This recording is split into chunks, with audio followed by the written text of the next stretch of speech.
ওসমান হাদি সম্পর্কে আমাদের দাবি হচ্ছে ওসমান হাদিকে বিদ্রোহী কবির পাশে বিদ্রোহী এক নেতার কবর দিতে হবে, সরকার মেনে নিয়েছে।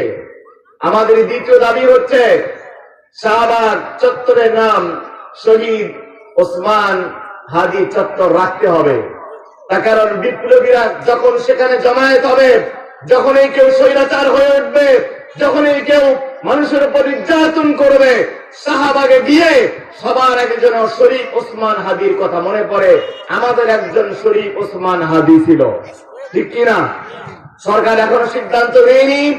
আমরা সরকারের কাছে দাবি জানাচ্ছি অনতি বিলম্বে শরীফ ওসমান হাদির নামে শাহবাগ চত্বরের নাম ঘোষণা করতে হবে। চরমায়ের সম্মানিত পীর সাহেব তিনি সবার আগে দাবি তুলেছেন, সবাই আমরা এই দাবির সাথে একমত। তৃতীয় নম্বর দাবি হচ্ছে শরীফ ওসমান হাদির খুনিদেরকে অনতি বিলম্বে ফাঁসির কাস্তে ঝুলাতে হবে, ঠিক কিনা? দেশে এত গোয়েন্দা সংস্থা, শুধু ফায়ার সার্ভিসের আগুন লাগলে সেখানে ছুটে যাবে, এটাই কাজে দেন। দেখবেন আগুন লাগলে সব ছুটে যায়।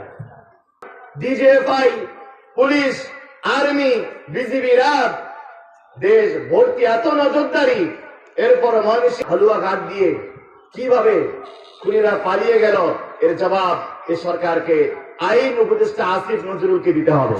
কথা বলেন ঠিক কিনা? আমরা কোনো বিলম্ব দেখতে চাই না। অনতি বিলম্বে ভারত থেকে স্বৈরাচারের মামার বাড়ি, ভারত থেকে এই ওসমান হাদির খুনিদেরকে অনতি বিলম্বে ফিরিয়ে এনে ফাঁসির কাস্তে ঝুলিয়ে দৃষ্টান্তমূলক শাস্তির ব্যবস্থা করতে হবে।